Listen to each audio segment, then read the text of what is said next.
오늘 제가 말씀드릴 부분이 저 제목에 나와 있는 듯이 이제 인생 100세 시대 평생소득 만들기입니다. 저 이제 첫 번째 용어를 보시면 사실은 요즘 인생 100세 시대 이야기를 많이 하고 있는데요. 인생 100세 시대가 도대체 뭘 뜻하는지 하는 분, 이게 도대체 여기 남자분들 다 앉아 계시지만은 100살까지 과연 살 수 있을까 하는 부분. 인생 100세 시대 이야기인데, 그래서 인생 100세 시대가 도대체 무엇을 뜻하는 건지 하는 부분, 나중에 가면 하나 말씀드리겠습니다. 왜 100세 시대를 준비해야 된다는 건지. 여자분들은 100세 시대까지 갈 가능성이 있는데 남자분들은 아직 퀘스천입니다. 하여튼 일본에도 보면은 100살 이상 되시는 분이 한 5만 명 됩니다. 5만 2천 명 정도 되는데, 남자분들은 거기에 대해서 별로 기대를 안 하시기에 좋은 게 거의 85%가 여자분들입니다. 그래서 남자분들은 오래 사시면은 경쟁력이 상당히 좋아집니다. 오래 사시면은 주변에 여자분들이 훨씬 많아지기 때문에 인기가 좋아지기 때문에 가급적 오래 사시면은 나중에 지금 인기가 없더라도 뒤에 가면 인기가 훨씬 좋아집니다. 그럼 이제 평생소득이라는 개념이 최근에 나왔는데요. 이 평생소득이라는 게 도대체 무엇을 뜻하는 것인지, 왜 필요한 것인지, 이런 부분 이제 의문이 드실 수가 있습니다. 이제 평생소득이라는 걸 간단하게 말씀드리면은, 일반적으로 향후에는 보면은 한 20년 정도 공부를 하고, 그 다음에 한 30년 정도 직장에 다니고, 한 40년에서 50년을 이제 퇴직 후 생활을 하게 됩니다. 근데 30년 직장에 다닐 때는 이제 소득이 쭉 나오게 되는 거죠. 근데 향후에 이제 40년, 50년 이렇게 직장에 다닐 때 이제 어디서 소득이 나오느냐는 거죠. 그걸 이제 30년 직장에 다닐 때 잘 그걸 준비를 해놨다가 다시 이제 4, 50년 이제 퇴직 후 때, 그때 이제 이걸 직장에 다닐 때와 마찬가지의 소득을 어떻게 하면 잘 만들 수 있을까 하는 게 이제 이게 평생소득의 개념입니다.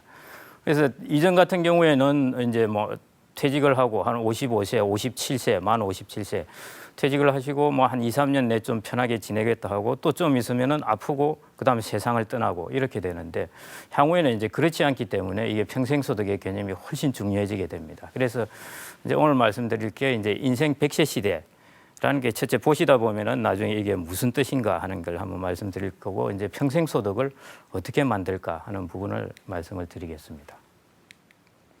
이 그림을 한번 보시면은 왼쪽에는 이제 무인도에 사람이 있고, 오른쪽에 있는 사람이 기네스북에 오른 제일 오래 산 할머니입니다.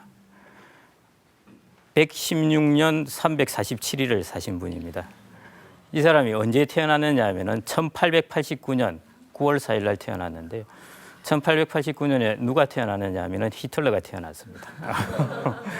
그리고 그 무성 영화 그 코미디계의 제일 이제 대부인 찰리 채플린이 똑같이 1889년에 태어났는데, 이 할머니는 2006년에 사망을 했습니다.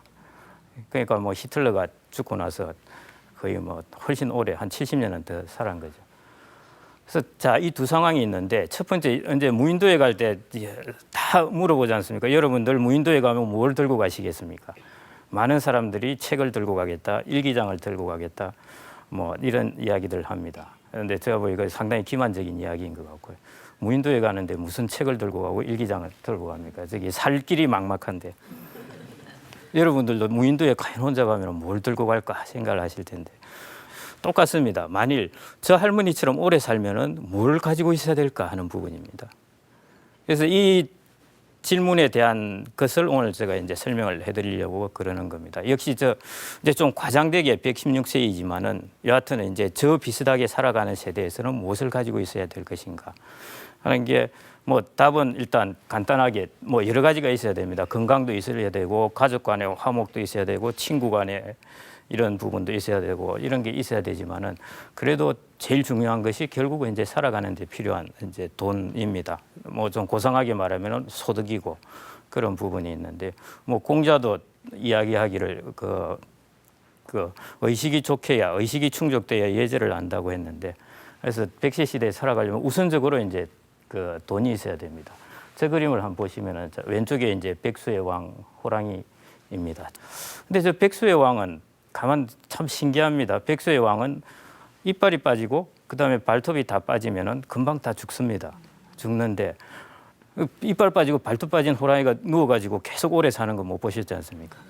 그 코끼리 더 늙으면 자기가 스스로 가서 죽어버리거든. 근데 사람은 요상하게도 저렇게 일을 못하고 이빨이 빠지고 다 이래도 저렇게 오래 살고 있습니다. 이제 쓸데없는 고민을 하는 경제학자들이 이런 걸 두고 이제 고민을 했습니다. 왜 사람은 동물과 달리 저렇게 오래 살 수 있을까? 호랑이가 오래 살 수 있는 방법이 있습니다. 호랑이가 젊을 때 토끼를 열심히 잡아가지고 그 토끼를 가지고 돈으로 바꾸어 놨다가 호랑이가 나이가 들어서 그 돈으로 젊은 호랑이가 잡은 토끼를 사면 됩니다.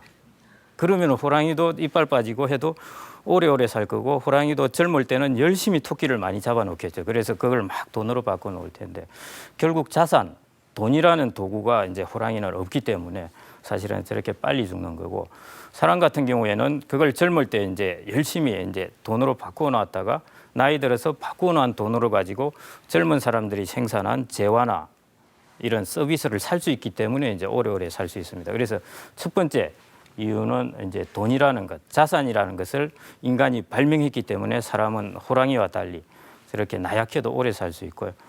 두 번째 방법이 있습니다. 두 번째 방법은 이제 서로 문화가 다르기 때문에 서양과 동양에서 다른 형태로 발전되어 왔습니다. 서양은 가족 중심적이라기보다는 어떤 계약적인 관계를 중시하다 보니까 서양은 어떤 시스템을 만들어냈냐면 연금 제도를 만들었습니다. 연금 제도를 만들어서 젊은 사람들이 나를 돈을 내서 부양을 해주면은 이 젊은 사람들이 자기가 나이가 들었을 때 다시 젊은 사람들이 태어나면은 그 사람들이 돈을 내서 부양을 해주겠지 하는 것을 이제 그런 시스템을 만들고 이게 이제 그냥 놔두면은 이 사람들이 자기만 먹고 젊은 사람들이 나이 들었을 때 다른 젊은 사람들이 나 못하겠다 하면은 이게 큰일 나니까 이제 사회적으로 국가가 강제를 해서 계약을 해버리게 합니다. 그게 이제 연금제도입니다.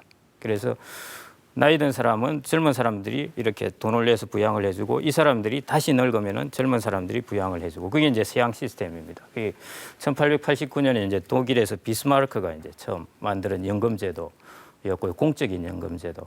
근데 동양은 어떤 제도이냐면은 다 아시겠죠. 동양은 그 효라는 제도를 만들었습니다. 그래서 큰 대가족의 이제 장남 혹은 차남이 있을 수도 있고 이렇게 해서 이제 부모를 모셔야 됩니다. 그리고 이 동양의 사회에서는 이 효를 실천하지 않으면은 거의 그 공동체에서 쫓겨납니다. 거의 토로 자식 취급을 받고 쫓겨나고 그리고 이 효를 실천하기 위해서 여러 가지 방법을 많이 씁니다. 조선시대 기록에도 보면은 어떤 자식이 자기 늙은 병든 어머니를 살리기 위해서 이 허벅지 살을 베어가지고 먹여서 낳게 되었다는 게 알려지자 이게 국가에서 큰 상을 내렸더만은 그다음 곳곳에서 손가락도 자르고 이게 또 허벅지를 자르고 이런 일이 막 벌어졌다는 거예요. 그 상을 받으려고.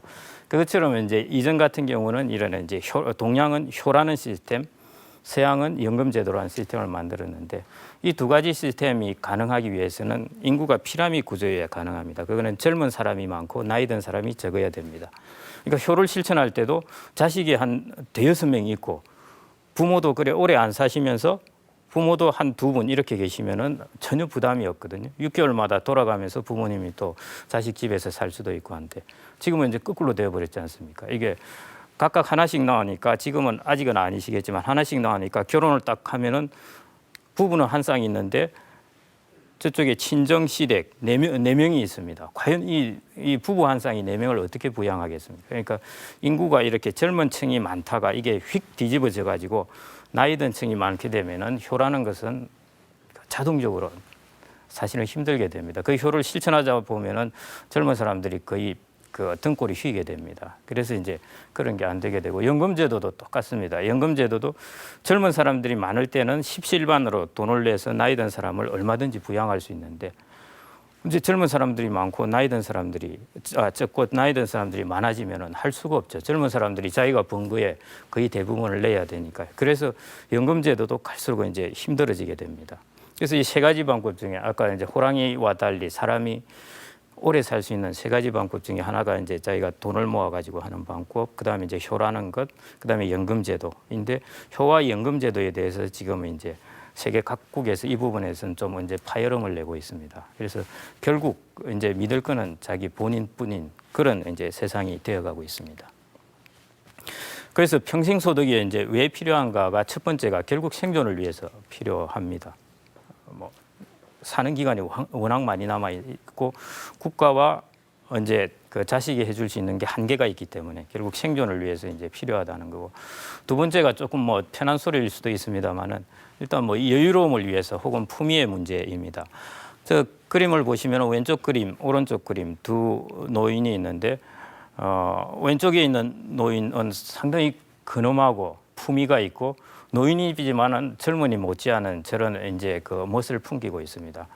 오른쪽 노인은 이제 어린이에게조차 이렇게 놀림을 당하고 있는데 결국 이거의 근본적인 이유가 뭐냐면은 이제 노년이 되어서 자기가 무엇을 가지고 있느냐 없느냐가 저렇게 차이가 크다는 것입니다. 뭐 젊어서도 마찬가지입니다.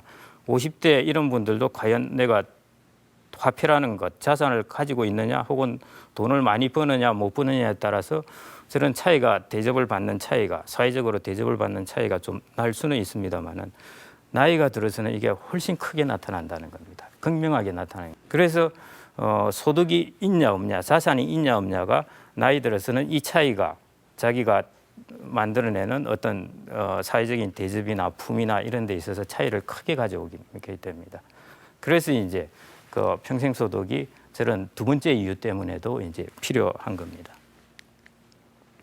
그래서 두 모델을 한번 말씀드리겠는데, 저 왼쪽에 있는 양반이 이제 그 악명 높은 태종입니다. 조선시대 세 번째 왕인 태종이고요. 오른쪽에 있는 사람이 그 셰익스피어의 4대 비극의 한 주인공인 리어 왕입니다. 이 두 모델을 이제 왜 내놓았냐고 그러면은 태종 같은 경우에는 재미있습니다. 52세 태종은 세종이 왕위에 오른 지 얼마 안 됐는데 세종한테 왕위를 물려주고 신하가 막 반대를 하는데도 왕위를 물려주고 갑니다. 가면서 딱 두 가지 단서를 답니다. 첫째, 군사에 관한 일은 나한테 이야기해라. 두 번째, 중요한 인사에 관한 것도 나한테 이야기해라. 이렇게 이야기하고 갔는데 병조 참판이던 강상인이라는 사람이 있습니다. 이 사람은 그래도 꽤 공신에 속하는데 이 사람이 그 군사에 관한 일을 태종한테 알리지 않고 세종한테 가서 보고를 한 겁니다. 왜냐하면 세종이 왕이기 때문에. 그러다가 태종이 불과 보름 만에 어떻게 했냐면은 강상인을 노비로 전락시킵니다. 노비로 전락시킨 거는 괜찮은데 또한 한 달 있다가 또다시 국문장을 열어서 또다시 이제 그 문초를 하기 시작해서 결국 강상인은 거열형에 취해서 죽입니다. 거열형이라는 거는 아시다시피 사지를 찢어 죽이는 얘기죠. 그거하고 연계돼서 세종의 장인인 시몬까지 이제 다 사약을 내려서 이제 죽게 하는데, 물론 이제 다른 정치적인 이유가 있었지만은 태종은 그 자기의 그런 부분에 그 권한에 대해서 다른 사람이 넘보는 거, 다른 사람이 그걸 인정하지 않는 데 대해서 강력하게 대처를 해가지고 태종은 그 이후 56살 죽을 때까지 아주 편하게 살았습니다. 그러니까 권한은 가지고 있고 복잡한 그 국정에는 관여 안 하고 요즘으로 치자면 골프도 치고 재밌게 놀면서 권한은 가지고 살아간 겁니다. 이제 태종이 좀 비정하지만 이제 그렇게 살았고요. 리어 왕 같은 경우는 80세가 되어서 야 이제 나도 나이가 들었으니까 이 국가를 내 땅을 이제 효성스러운 내 딸들한테 물려주겠다 해서 이제 다 불러서 누가 가장 효성스러울까 물어봤더만 아시다시피 첫째, 둘째, 셋째가 있는데 셋째가 원래 제일 착한데 너무 솔직하게 이야기를 해서 저런 발칙한 해가지고 첫째, 둘째한테 이제 국가에 자기의 땅을 반씩 나누어서 다 주어버립니다. 다 주어버리고 나는 이 둘째 딸을 돌아다니면서 나는 평생을 살 거야 이렇게 이제 꿈을 가지고 있었는데. 이제 첫째 딸 방문했다가 자기가 가지고 있는 그 이제 가신들 100명 중에 50명까지 빼앗겨버리고, 뭐 둘째 딸한테 가서 또 이제 구박당하고, 뭐 유명한 스토리지 않습니까? 그러다가 이제 저 그림은 결국에 이제 그 폭풍 속에서 이게 울부짖고 있는 리어 왕을 그린 겁니다. 그래서 나중에 이제 비극으로 다 끝나게 되죠. 이제 셋째 딸도 죽고 리어 왕도 죽고 모두 다 죽게 되는데 리어 왕은 이제 이렇게 자기가 가진 것을 다 주워버렸습니다. 주워버리고 나니까 이제 남은 권력이 얻게 되는 거죠. 그래서 좀 비정하지만 이제 저런 유산에 관해서도 이런 부분은 좀 고민을 하셔야 되는데, 언제부터 이제 본론으로 들어가서 한번 정리를 하겠습니다. 노후에 살아가는 방법이 세 가지가 있습니다. 첫째 이제 돈을 가지고 살아가는 방법이고, 두 번째는 이제 자식과 국가에서 보조해주는 돈을 가지고 살아갑니다. 결국 이것도 돈입니다. 돈이고, 이제 세 번째가 일을 해서 살아가는 방법입니다. 근데 자, 첫째, 돈을 가지고 살아가는 거, 이거야 뭐 자기가 모아놓으면 괜찮죠. 일을 해서 살아간다, 뭐 좋습니다. 좋은데 이게 언제까지 할 수 있을지, 70 넘어서까지 할 수 있을지. 우리나라 사회가 조금 불행하기도 한 게 유럽이나 이런 데는 빨리 은퇴하기를 원합니다. 왜냐하면 사회 보장이 잘 돼 있으니까. 나 여행 다니고 뭐 이럴래 그러지만은 우리나라는 이제 그 사회 보장 연역이 짧아서 이게 부족하기 때문에 우리나라는 나이 들어서까지 그래도 세계적으로 일을 많이 하기로 그래도 유명한데, 그래도 70살 넘어서까지 일하기는 쉽지가 않습니다. 쉽지가 않기 때문에, 그래서 일을 하는 거에도 필요하지만은 어느 나이 이상은 한계가 있는 게 현실이고, 그다음에 이제 자식하고 국가인데 이 부분도 이제 한계가 있습니다. 보시면은 여기 이제 데이터를 보시면 알겠는데, 우리나라는 아직도 이렇게 설문조사를 해보면은 노후에 어떤 방법으로 살아갈까 이렇게 물어볼 때 자식한테 의존해서 살아가겠다는 비율이 아직은 한참 높습니다. 그런데 일본, 이웃나라 일본만 해도 보십시오. 1.9%고 독일, 미국 같은데 저 0.7%, 1.9%라는 거는 거의 전혀 없다라고 보시면 됩니다. 그러니까 우리나라도 저쪽으로 가게 되어 있습니다. 더욱더 이게 이제 젊으신 분도 계시고 그러니까 그러는데, 이 설상가상이 뭐냐면은 자식한테 도움을 받는 비율이 30%가 아니라 자식을 도와줘야 되는 비율이 30%가 되지 않을까 이렇게 되는데, 향후에는 이 자식한테 도움을 받는 게 아니라 이거 자식을 도와줘야 되는 게, 이 부담도 상당히 커집니다. 일본에도 이제 그런 거 무슨 캥거루족 이야기, 그다음에 낙하산족 이야기, 이게 뭐냐면은 이제 자식이 계속 집에 머물러 있으니까 도와줘야 되고, 그다음에 자식이 덜커덕 이혼을 해가지고 손자를 덜컥 맡겨놓고 가버리고, 그러니까 이게 뭐 예상치 못한, 오히려 이게 자식으로부터 부양을 받기는커녕 내가 저놈 자식 때문에 내가 나이 70까지 진짜 애 봐주고 이런 일을 하게 되는 사태가 발생할 수도 있습니다. 그래서 이제 자녀한테 의존하는 비율은 거의 이제 급격하게 줄어든다고 보면 될 것 같습니다. 그다음 국가에 의존하는 거. 지금은 이제 일본 같은 경우 정부 부채 비율이 GDP 대비 230%까지 해서 세계에서 제일 높죠. 이제 저게 150% 이 정도 돼도 미국은 난리인데, 일본은 이제 230% 되는데, 우리나라가 지금 한 35% 정도 되죠. 그럼 우리나라도 그까지 갈 수 있을까? 천만의 말씀입니다. 그 이머징 마켓, 소위 말해 신흥시장, 신흥국가라는 곳은 정부 부채 비율이 한 60%에서 70% 정도만 돼도 외국인 투자자들이 야, 이거 위험하다고 하고 돈을 다 빼서 나가버립니다. 그러니까 정부가 부채를 가져갈 수 있는 게 우리나라 같은 경우 한계가 있을 수밖에 없다는 겁니다. 쉽게 이제 예를 들자면은 아주 재벌 총수가 나 이게 돈을 50억 빌려 가지고 있어 이럴 때하고, 이게 뭐 좀 근근한 월급쟁이가 난 지금 빚이 1억이 있어 하는 거하고 전혀 다르지 않습니까?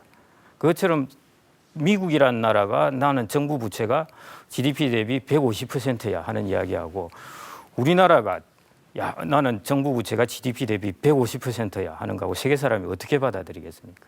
그러니까 이게 그 벽새가 황새에 따라가다가 가랑이 찢어진다는 말이 있는데, 절대 선진국의 저걸 봐서는 안 됩니다. 선진국 저 수준을 따라가지 못합니다.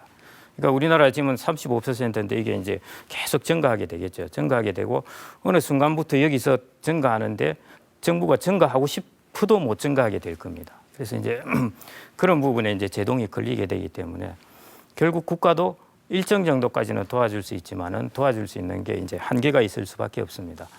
그래서 이제 일을 하든지 이제 돈을 모아서 이제 그걸 가지고 살아가든지 이 두 가지 방법이 있습니다.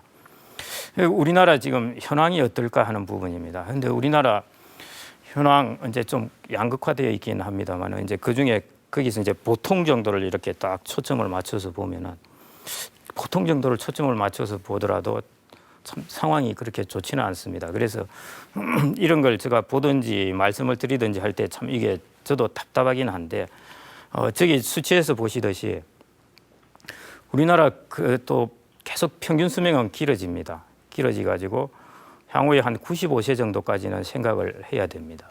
그렇게 봐야 되는데, 그러니까 생물학적으로 자꾸 그 생물학적으로는 노인이 되는 속도가 늦어진다고 해야 되죠. 그런데 사회적으로란 말은 사회 활동을 노인의 속도는 빨라집니다. 이런 갭이 발생한 게 어떤 뜻이냐면은 사회적으로 빨라진다는 것은 퇴직의 연령이 빨라지는 거고 생물학적으로 노인은 늦게 된다는 것은 자꾸 건강해지고 오래 살게 된다는 겁니다.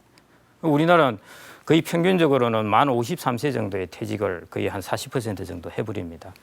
해버리고 남자들은 이제 한 55세 정도이긴 한데 여하튼 그 나이 정도만 하더라도 최소 한 45년은 더 생각해야 되는 이런 갭이 발생합니다. 그래서 퇴직은 빨리 하게 되는 거고 그다음에 국민연금 수령은 65세 퇴직하고 나서도 한 10년 정도 갭이 있고 좀 이제 그 암울한 수치가 우리나라가 이제 그 노인 빈곤율이 OECD 평균이 13.5%입니다. 13.5%인데 우리나라는 45%입니다. 이 노인 빈곤율이 이제 어떻게 계산되냐면은 65세 이상 노인 분들 중에 이제 소득을 쭉 줄을 세워서 그 중에 중간 소득이 있는데 이 중간 소득자의 소득의 반도 안 되는 사람들의 비율을 이야기하는 겁니다. 그게 우리나라에는 45%가 된다는 겁니다. 좀 더 참혹한 거는 혼자 사시는 독거노인분은 노인 빈곤율이 거의 76%에 이릅니다. 그러니까 나이 드시면은 절대로 혼자 사시면 안 됩니다. 화가 나시더라도 꾹꾹 참고 이렇게 같이 사셔야 됩니다.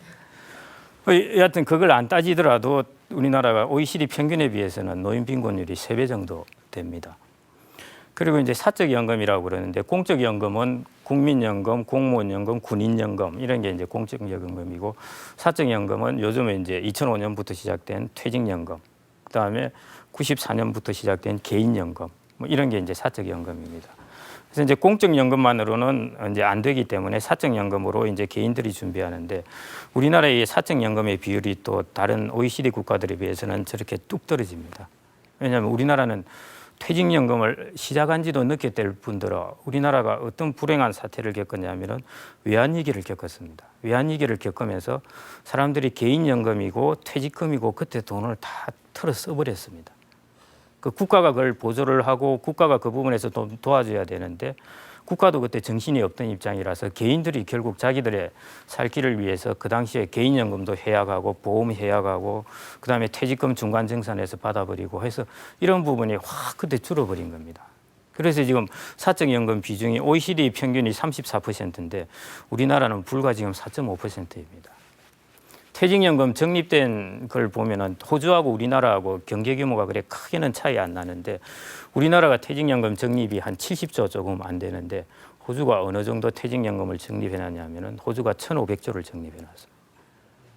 그러니까 그 정도로 이렇게 차이가 나는 겁니다. 저런 차이들이 이제 만들어내는 건데 그래서 이제 우리나라가 그런 선진국이나 이런 데 비해서는 그런 이제 갭이 많이 나고 있습니다.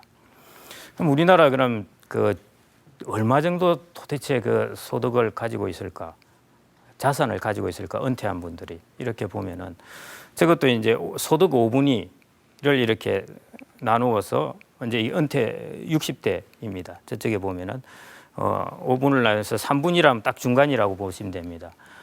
여기 계신 분들은 또 뭐 자산이 어느 정도 있을지도 모르겠는데 그쪽 중간층에 속하는 분들의 자산이 저기 보면은 2억 3천만 원 정도인데 그 중에서도 75%가 부동산입니다.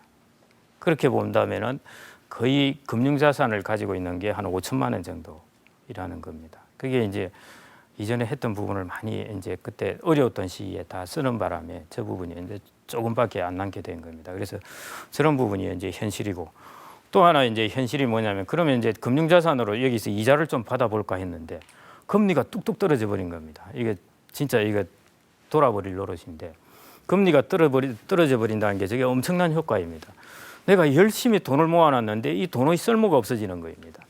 이전 같은 경우 1억을 모아놔서 금리가 10%일 때는 1년에 1,000만 원을 받게 되는데 극단적으로 금리가 1%가 된다면은 1억을 모아놨는데 1년에 100만 원 나온다는 겁니다. 1년에 100만 원 놓으면은 한 달에 한 9만 원 정도 나온다는 겁니다. 1억이라는 금융자산을 해놔도 일본이 지금 금리가 0.3%, 0.1%입니다. 일본 사람들이 왜 저렇게 소비를 안 하냐면은 아무리 금융자산을 모아놔봐야 여기서 나오는 돈이 없습니다. 0.1%라고 그러면은 1억을 모아놓으면 1년에 10만 원 나온다는 뜻이에요. 일본 사람들은 거기다 은행들이 보관료 달라 그러고 그러니까 일본 사람들이 막 그냥 현금을 집에 갖다 놓고 하는 이유가 이제 그런 것 때문입니다. 그래서 금리가 떨어진다는 게 금융자산을 모아놓은 사람들에게서는 상당히 치명적입니다. 계획을 금리가 5%일 때 열심히 계획을 해서 만들어 놓았는데 금리가 3%, 2% 뚝뚝 떨어지면은 그 전에 모아놨던 거에 비해서 2배씩 또 만들어내야 됩니다. 그러니까 이제 계획이 확 틀어져 버리는데 나이는 이미 은퇴할 때가 다 되는데 갑자기 금융자산은 한 2배가 더 필요하다. 방법이 없는 거죠. 그래서 이제 이런 환경에서 우리가 이제 평생소득을 어떻게 만들까, 은퇴 후에도 어떻게 평생소득을 만들까 하는 부분인데 두 가지 기본적인 개념을 우선 이해를 하셔야 될 것 같습니다. 자, 수명. 제가 아까 100세 시대 말씀드렸죠. 제가 이제 아버지가 돌아가시고 나서 그 장기를 보러 간다고 이렇게 쭉 가면서 이렇게 쭉 이제 새로 조성된 장기가 있어서 쭉 살펴봤더만은 이제 2개씩 있죠. 쌍으로 있는데 그거는 이제 부부가 들어오라고 해놨는데 거의 한 8, 90%가 하나만 들어와 있습니다. 하나만 들어와 있는데 거의 그 하나만 들어와 있는 거에 거의 90%가 남자들입니다. 남자들이고 나이들을 보면은 77세 정도면 그래도 꽤 오래 살은 거예요. 거기 들어온 사람이 72세도 있고 70살도 있고 그렇습니다. 그걸 보면서 야 이게 난 한 8, 90은 좋게 살 줄 알았는데 이게 이런 게 아닌가 보다. 이게 여자 나이 때문에 그러나 했는데 근데 이게 평균 수명이라는 걸 이제 잘 생각을 하셔야 되는데 그래서 수명 여러분들이 평균 수명 뭐 수명 이야기를 많이 하는데 자, 지금은 이제 남자들의 평균 수명은 77.2세라고 그럽니다. 이 평균 수명은 무슨 뜻이냐면은 현재 영세, 현재 태어난 사람, 태어난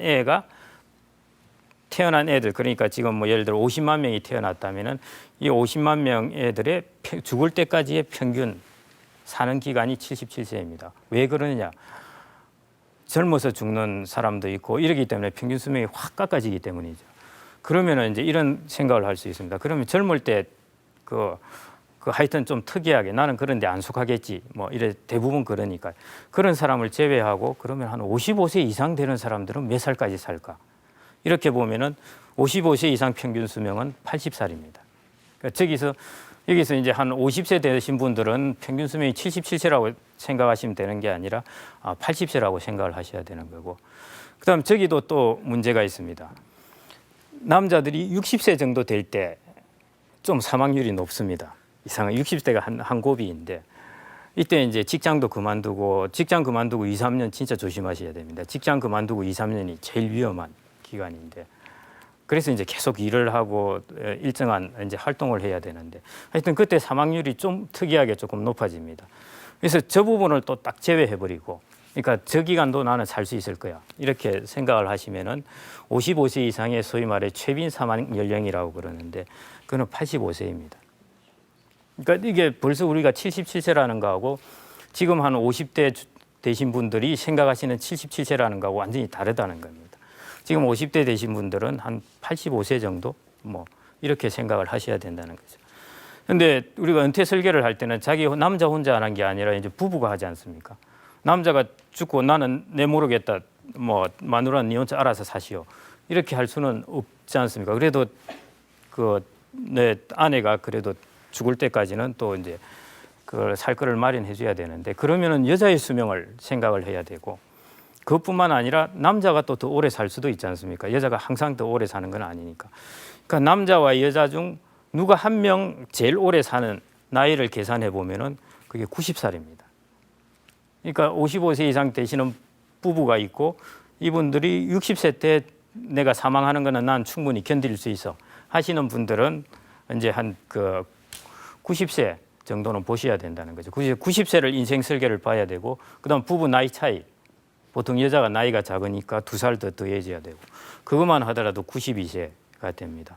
거기다 이전에 비해서 건강 수명이 훨씬 증가하고 그뿐만 아니라 저거는 평균적인 수치이기 때문에 내가 더 오래 살 수도 있습니다. 적어도 한 30%는 저 숫자보다 더 오래 삽니다. 그래서 그런 숫자를 더하면은 거의 97세, 100세에 가까워집니다. 그래서 남자가 내 개인적으로 100세까지 산다 이런 게 아니라 내가 부부 설계를 할 때 그 기간은 적어도 한 97세 그 정도 거의 100세 가까이 잡아야 된다는 게 이제 100세 시대 뜻이라는 겁니다. 이게 이제 얼마나 갭이 생기냐면은 그렇게 97세를 보자면은 남자 평균 수명 77세 이거 생각하는 것보다 약 20년이 차이가 나는 거고 그다음에 이제 은퇴하는 연령이 한 55세 정도, 54세 정도 본다면은 은퇴하고 나서 한 40년 정도 이렇게입니다. 그래서 2, 3, 4인데 교육 20년 받고 30년 일하고 그다음에 40년 퇴직 후 생활을 하고 이런 국면이 되게 됩니다. 그래서 그 앞으로 그 사회뿐만 아니라 인간도 상당히 새로운 이제 그 국면을 맞게 됩니다. 뭐 정리과 인출리 부분은 조금 넘어가고요. 일단 수명에 대해서 이런 기본적인 개념을 좀 가지고 계시면 좋을 것 같습니다. 그래서 이제 평생 소득을 직접 먼저 만드는 단계에 들어갑니다. 그 몇 가지 원칙만 말씀드리겠습니다. 첫째는 연금, 그 다음에 보험, 펀드 이쪽을 잘 섞어서 하셔야 됩니다. 이 각 특성을 잘 아셔야 되는데 연금 같은 경우는 수명에 대한 리스크를 그 피해 막아줍니다. 그러니까 종신연금은 죽을 때까지 주는 거지 않습니까? 그러니까 내가 살다가 운이 좋아서 건강하게 120살까지 살았다. 그러더라도 돈을 주는 겁니다. 그렇기 때문에 혹 모르니까 세상 일을 어떻게 알겠습니까? 어디가 용한 점쟁이가 있어서 그런 것도 아니고 인생 설계하시려면 혹시 저 용한 점쟁이가 있으면 가셔가지고 내가 몇 살까지 살겠어 물어보고 이렇게 탁 맞춰서 하셔도 될지는 모르겠는데 하여튼 그 연금은 그런 부분을 해치를 해주기 때문에 연금으로서 최소한 먹고 살 거는 연금으로 이렇게 보장을 해놓는 게 좋습니다. 그다음에 그렇게 해놓았는데 갑자기 덜컥 질병이 일어났다. 질병 우리나라는 보험 제도가 잘 돼 있어 가지고 생각보다는 질병에 대해서 비용은 많이 안 드는데 어디 비용이 많이 드냐 하면은 간병 비용이 많이 듭니다. 생각지도 않은 곳에서 비용이 나오는 거죠. 하루에 그 간병 비용이 한 6만 원, 7만 원씩 이렇게 하는데 1인 그 하는데 이 비용이 이제 만만치 않은 겁니다. 이거는 이제 의료보험이 안 되죠. 그래서 어떤 분들은 주장하기를 이제 다른 의료에 대한 보험료는 줄이고 간병비 이러에 대해서 보험 혜택을 주자 이런 이야기도 할 정도로 간병 비용이 되게 부담이 큽니다. 그래서 이런 이제 갑자기 닥칠 이런 질병 부분에 대해서는 보험으로 이제 해놓아야 되는 거고, 근데 연금이라는 것은 한 번 들면은 소위 말해 빼도 박도 못합니다. 그리고 일찍 죽더라도 일찍 죽으면 불리합니다. 연금에 들면은 무조건 오래 사는 게 제일 좋고, 국민연금에 드셔서 제일 그 본전을 뽑으시려면은 한 120살까지 사시면은 본전을 뽑습니다. 그래서 연금에 들고 빨리 죽으면 제일 불행하니까 열심히 돈 넣고 다른 사람 좋게 해주니까 오래오래 사셔야 됩니다. 운동 열심히 해서 그래야 국민연금에 대해서 복수를 하는 길입니다. 그래서 연금과 보험, 펀드를 이제 적절히 잘 섞으셔야 되고요. 이제 강론에 대해서는 또 다 뒤에 말씀드릴 텐데, 그다음에 지금 이제 저금리 시기라서 이 부분을 잘 대처를 해야 됩니다. 저금리 시기가 얼마나 파워풀하냐면은 자, 이 그림을 보시는데. 이게 2천만 원을 금융자산으로서 이자를 2천만 원 받던 사람입니다. 하는데 금리가 5%일 때는 4억이 있으면 2천만 원 받을 수 있습니다. 매년. 금리가 4%로 떨어지자면 1% 떨어지는 데 대해서 1억 7천만 원이 더 있어야 2천만 원을 소득을 낼 수 있습니다. 거기서 또 1% 떨어지가 3%가 되니까 그전에 비해서 3억 3천만 원이 더 필요한 겁니다. 저 정도까지는 그래도 조금 감내해 줄 수가 있습니다. 그러려니 한데 견뎌보자 하는데 금리가 2% 떨어질 때 저쪽에 보시죠. 1억 7천에서 저기서 3억 3천만 원이고 2%에서 1% 떨어질 때는 1% 떨어지는데 돈이 10억이 더 있어야 2천만 원이라는 그 이자 소득을 유지할 수 있습니다. 그것처럼 저금리로 들어가는 게 저렇게 파워풀하게 우리가 모아놓은 금융자산에 대해서 영향을 미칩니다. 우리가 모아놓은 금융자산에 대해서 야 이거 도대체 내가 돈을 모았는데 이게 뭐야? 이런 일이 이제 발생한다는 거죠. 그래서 이전에 그 주택 청약 그 할 때 10% 금리 뭐 이런 거 이전에 한 90년 초에 그런 거 그 이제 국민은행이 뒤에 금리를 바꿔버렸는데 그 2000년 중반까지 10%를 줬습니다. 그때 그 지금 10% 금리하면 이야 저 대단한 금리인데 이렇게 생각을 하는데 좀 있으면은 3% 4%도 야 저가 대단한 금리였는데 저렇게 생각할 수도 있습니다. 그래서 저금리 시기를 잘 대처해야 됩니다. 그래서 저금리 시기에는 정기예금만 들어가지고는 상당히 좀 힘듭니다. 그래서 약간의 리스크 테이킹을 하는 이제 중수익 중위험 이런 쪽에 운영이 좀 필요할 것 같고요. 중수익 중위험이라는 것은 이제 뭐 예를 들어 해외 채권이라든지 안 그러면 절대 수익이라든지 혹은 자산을 조금 해외 쪽으로 분산하면서 이런 쪽으로 해서 약간은 리스크를 테이킹한 이제 그런 쪽이 좀 필요합니다. 그다음에 저금리가 오면은 제일 파워풀해지는 게 뭐냐면은 일을 해서 버는 돈의 가치가 아주 높아집니다. 아까 말씀드렸듯이 2천만 원이라는 것을 금리가 2%에서 1% 떨어질 때 2천만 원이라는 소득을 유지하려면은 이자를 유지하려면은 10억이 더 있어야 된다고 그랬지 않습니까? 그걸 거꾸로 이야기를 하면은 2천만 원이라는 근로소득을 벌고 있는 사람은 금리가 1% 떨어지면은 금융자산을 10억 더 가진 사람하고 거의 맞먹는다는 겁니다. 그래서 근로소득이라는 게 그렇게 중요합니다. 왜 공무원하고 교사가 인기가 좋으냐 하면은 그 사람은 채권하고 비슷합니다. 채권이 금리를 일정하게 주고 이제 만기가 있듯이 그러면은 채권은 금리가 떨어지면 채권 가격이 확 올라가지 않습니까? 사람도 마찬가지입니다. 공무원은 아주 오랫동안 뭐 65세까지 일정한 소득을 주기 때문에 금리가 뚝 떨어지니까 그 사람의 가치가 확 올라가는 겁니다. 교사도 마찬가지고. 그래서 저금리 시기이기 때문에 그 공무원과 교사의 저렇게 인기가 확 좋아졌습니다. 이 사람들도 나중에 금리가 혹 10% 되면 인기가 또 뚝 떨어질 겁니다. 여하튼 근데 그 한마디로 그걸 다시 말씀드리면은 조그마한 소득이라도 일을 해서 버는 소득의 가치가 저금리 때 되면은 아주 커진다는 겁니다. 금리가 3%만 하더라도 한 달에 10만 원 버는 게 4천만 원의 금융자산을 가지고 있는 거하고 똑같습니다. 그러니까 이 부분이 상당히 중요하다는 것이고요. 그걸 다르게 이야기를 하면은 내가 한 달에 10만 원을 쓸데없는 비용을 절약하면은 내가 4천만 원이라는 금융자산을 가지고 있는 거하고 거의 비슷한 효과를 낸다는 것입니다. 그래서 향후에 비용 부분을 정말 잘 컨트롤해야 됩니다. 아까 제가 모두에 말씀드렸듯이 저희들의 한계는 정해져 있습니다. 사적연금에도 비중이 적고 지금 준비된 게 적은데 거기에서 이제 최대한 우리가 노력해서 할 수 있는 분야가 저런 식으로 이제 비용을 줄인다든지 이제 일을 좀 더 한다든지 이런 수밖에 없습니다. 그래서 비용을 우리나라 비용 중에 제일 그 조심하셔야 될 게 자식의 자녀의 결혼 비용입니다. 그 자녀 결혼 아들 둘이 있으면 큰일 납니다. 왜냐하면 아들 결혼 비용이 딸의 결혼 비용의 2배 들어갑니다. 그다음 다른 비용들 찾아보면 많습니다. 뭐 차 별로 안 쓰면서 차 놀리고 있다든지 뭐 이런 거 뭐 보험료, 기름값 이렇게 해보면 한 달에 10만 원은 애사거든요. 근데 저금리가 될수록 이 가치가 비용을 절약하는 가치가 훨씬 높아지기 때문에 그래서 저런 부분에 비용을 철저히 봐야 됩니다. 저는 이제 마블 경제론이라고 그러는데 우리나라 사람하고 일본 사람하고 유독 그 소위 말해 마블 낀 이런 등심 스테이크를 좋아합니다. 호주나 미국이나 이런 사람들은 이런 마블 낀 거 이게 건강에 안 좋다고 안 먹고 이제 안심이나 이런 살코기를 먹지 않습니까?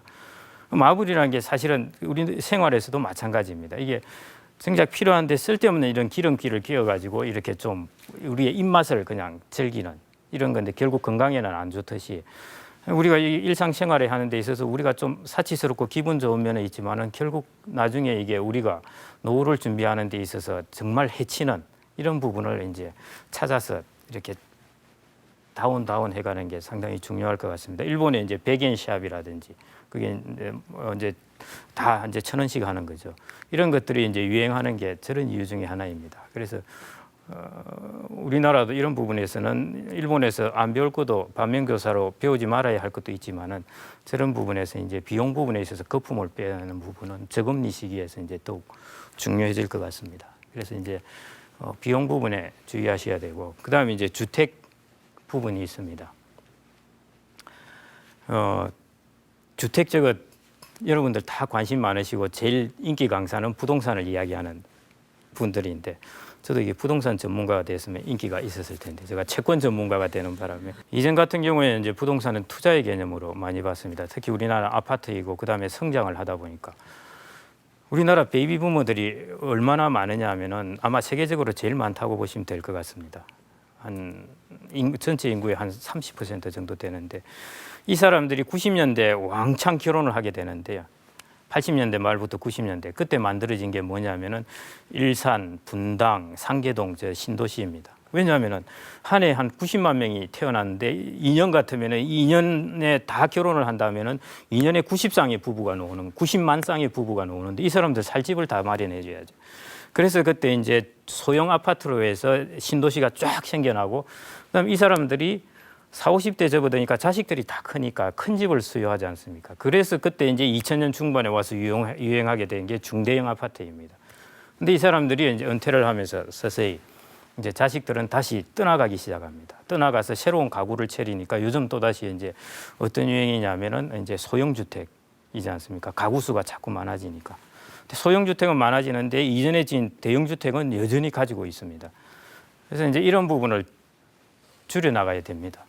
이게 뭐 자식들도 오고 손님들도 오고 하니까 나는 집을 크게 준비해 놔야지 하는 거는 이거는 돈이 아주 많으신 분들은 괜찮은데 그러지 않으면은 이렇게 줄여 나가는 게 좋고요. 그리고 풍수상으로도 너무 큰 집에 두 명이 덩그러니 있으면 안 좋습니다. 이렇게.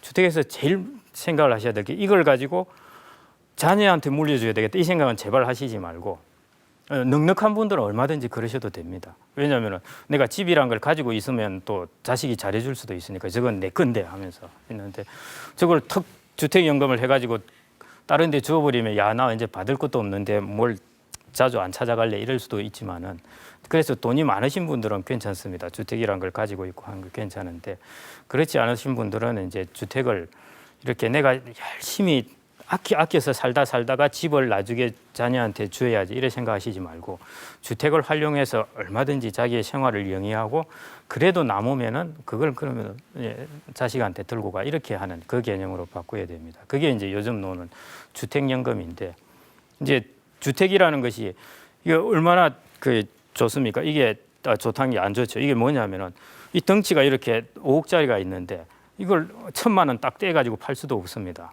이건 내 아파트가 있는데 아파트에 예를 들어 뭐 내가 땅 뭐 문 한 짝을 떼서 팔고 뭐 이렇게 할 수가 없지 않습니까? 자산이라는 거는 내가 펀드에서 100만 원도 찾고 10만 원도 찾을 수 있습니다만 이건 그럴 수가 없습니다. 이게 제일 골치입니다. 5억짜리를 들고 있는데 이걸 어떻게 도대체 그게 이제 유동화라는 개념인데 물론 이제 담보로 대출을 그때그때 받을 수는 있죠.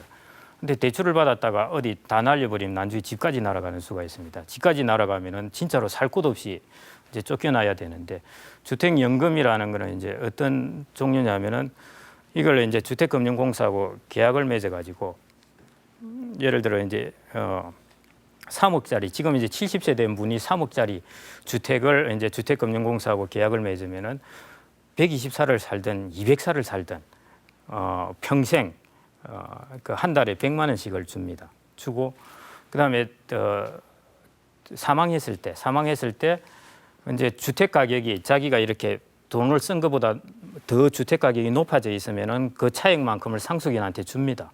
주고 그런데 주택 가격이 폭락을 하고 쓴 돈은 많은 경우 이런 경우에는 그냥 주택금융공사가 떠안는 겁니다. 그러니까 이거는 이제 수명에 대한 리스크도 해지할 수 있고 자기가 120살을 살더라도 주니까요.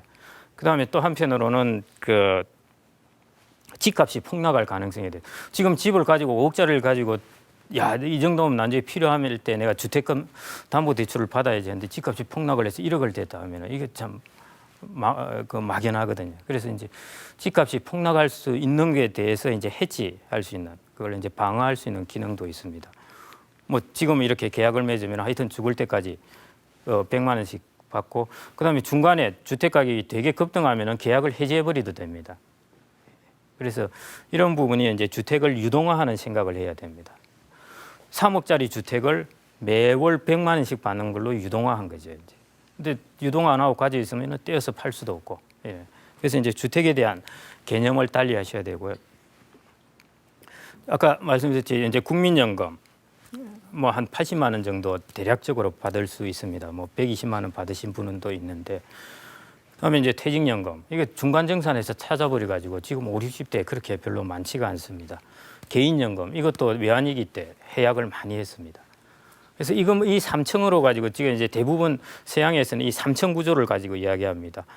이제 그 국민연금, 퇴직연금, 개인연금 이걸로 보장을 해라 하는데 우리나라는 지금 이제 그게 이런 사정 때문에 그걸로는 좀 많이 부족합니다. 부족해서 이제 주택연금 이제 아까 말씀드렸듯이 우리나라는 임대주택 비중이 낮고 자가 비중이 높습니다. 유럽 같은 경우에는 임대주택 비중이 거의 30에서 35% 되는데 우리나라는 거의 뭐 한 8% 정도가 높을 때 그걸 본 것 같은데 그러니까 자기가 집을 가지고 있습니다. 그래서 그러니까 자산의 75%를 부동산을 가지고 있는 거죠.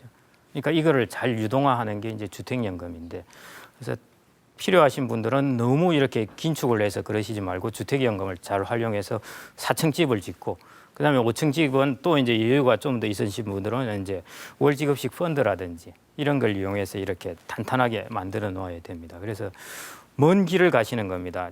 향후에는 먼 길을 가시는 거기 때문에 우리가 먼 길을 가려면 이게 지고 가야 되는 보찜도 달라지듯이 향후에 먼 길을 가려면은 지금 뭐 3층이 아니라 4층, 5층 이 정도까지 이제 그 생각을 하셔가지고 될 것 같습니다.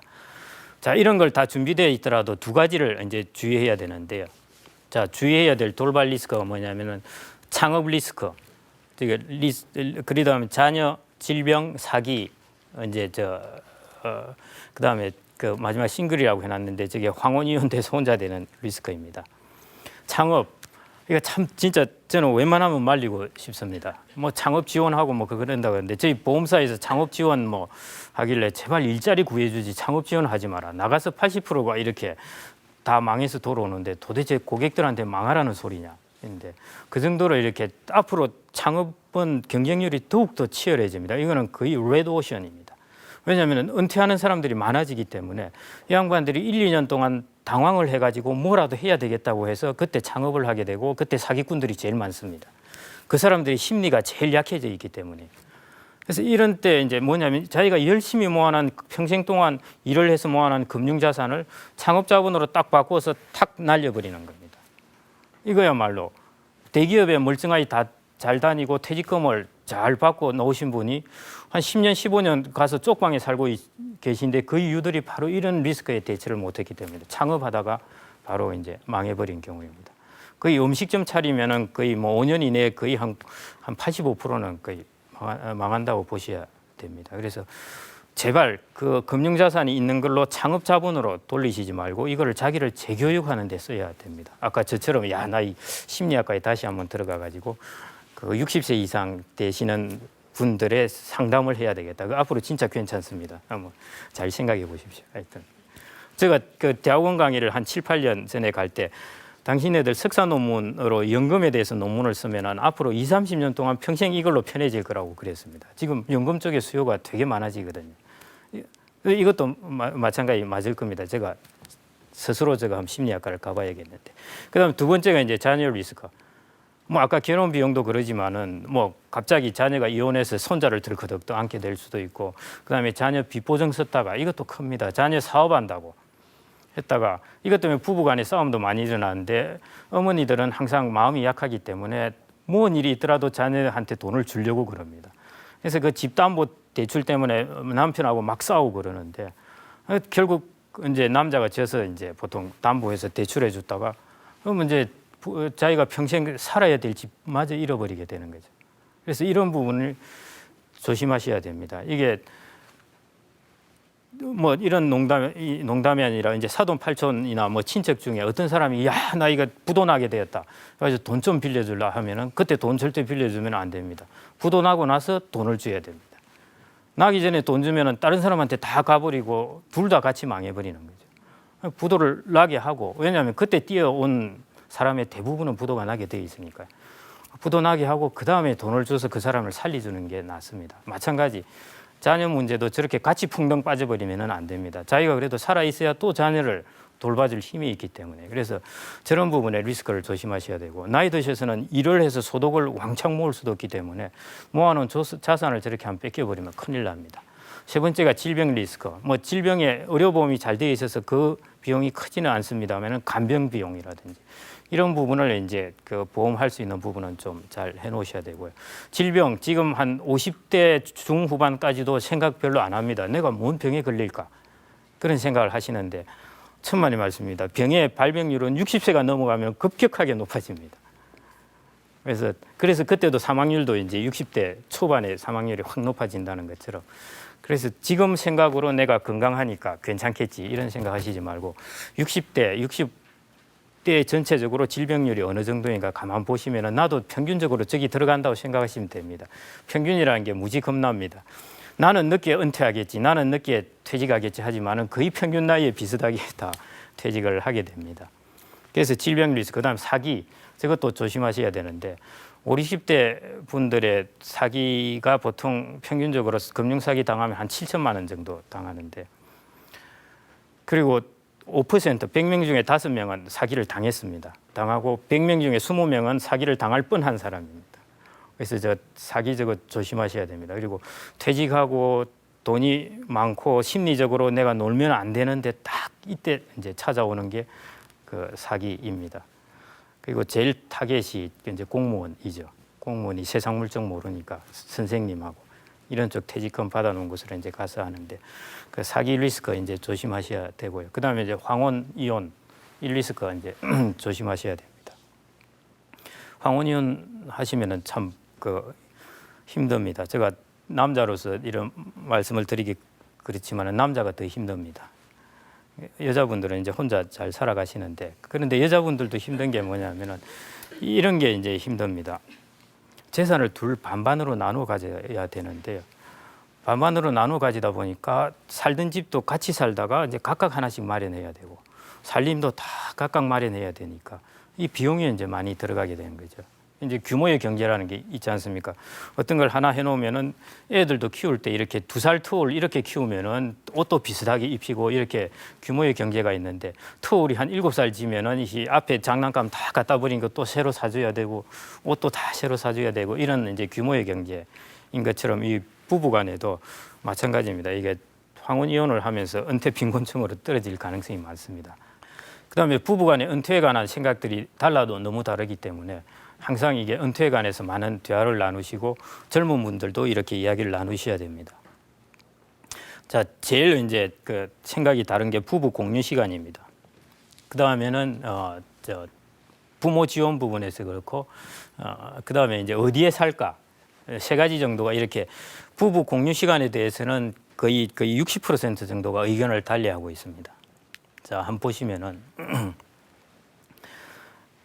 남자들은 퇴직을 하고 나면은 가족의 품으로 돌아가서 이제 나는 내 아내와 열심히 재미있게 살아야지 하면서 하루에 6시간 이상을 나는 아내와 보내겠다 하는 사람들이 한 56% 됩니다.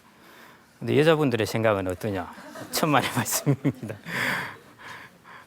난 내 생활 즐기겠다는 겁니다. 여자분들은 그 반 정도만이 그 6시간 이상을 보내겠다는 겁니다. 저거 보면은 28% 정도만.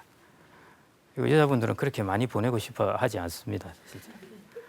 그래서 이런 부분의 생각까지도 차이가 아주 큽니다. 크고요.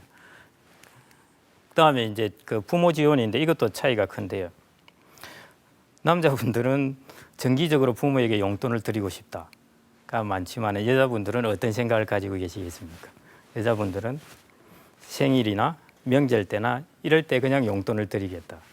그래서 이 용돈 때문에 또 맨날 툭툭툭툭 하지 않습니까?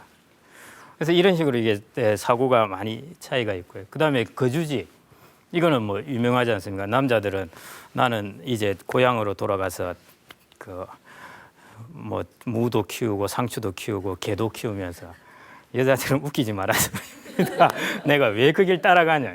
그 따라가면 햇볕에 끌려가지고 얼굴만 시커멓게 되고, 거기다 뭐 백화점이 있나 뭐가 있나, 이 착각 중에 착각입니다. 여자분들은 도심이고 최소한 도심 근교 이쪽을 원하십니다. 물론 이제 똑같이 그 고향 시골 생활을 원하시는 분들은 있지만은 상당 부분은 저렇고요. 남자들은 또 상당 부분은 이제 시골에 내려가고 싶어합니다. 제 이제 친한 친구가 이제 저 포함해서 4명이 있는데, 얼마 전에 카톡으로 막 열심히 이야기를 하다, 야 우리 이게 시골에 땅 사놓자. 땅 사놔 가지고 나중에 이제 여기서 농사 짓고 그러자. 이게 이제 다 오케이. 이제 땅 보러 가자 이렇게 됐는데, 이제 누가 한 명이 와이프도 따라올까 그래서 내가 100% 안 따라온다. 거기는 신경 쓰지 마라 그랬는데, 그리고 그게 좋다고 그랬습니다. 왜냐하면 향후에 퇴직하고 나서 30년, 40년을 같이 살 텐데 둘이 붙어서 3, 40년 같이 살면 그 파토 난다.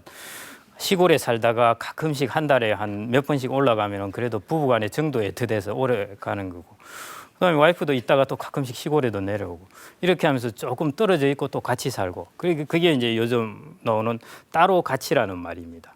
이제 항상 같이 안에 있는 게 아니라 자식과 부모의 관계도 이제 처음에는 대가족, 그다음 완전히 따로였다가 요즘은 따로 갇힙니다. 그건 뭐냐면은 아파트를 요즘은 이제 모계라서 주로 이제 그 여자 쪽 중심인데 뭐 그 시댁이 아니라 그 이제 친정 쪽 집이 있고 그 옆에 아파트를 딱 얻어놓았습니다.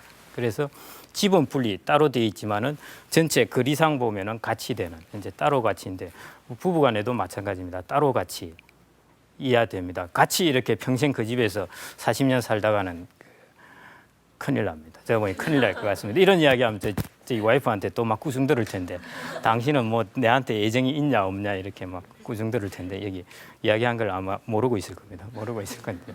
그래서 그 이주 지역도 이제 그렇고요. 그래서 뭐냐면은 부부간의 의견 차이는 이걸 일치시키라는 이야기는 절대 아닙니다. 남자와 여자는 너무 다르기 때문에 이 두 개를 일치시키라는 건 한 명이 100% 양보를 해야 됩니다. 그럼 양보를 한 사람은 얼마나 억눌려 지내겠습니까? 그게 아니라 서로 간에 이런 이야기들 서로 간의 견해가 다르다는 것을 이렇게 많이 받아들이고 서로가 서로를 이제 이해를 하게 돼야 되는 겁니다. 그래서 이해를 하다 보면은 일치되는 부분은 있고 또 다른 부분이 있을 겁니다. 이제 그런 부분을 이제 대화를 통해서 계속 만들어 나가야 되고요.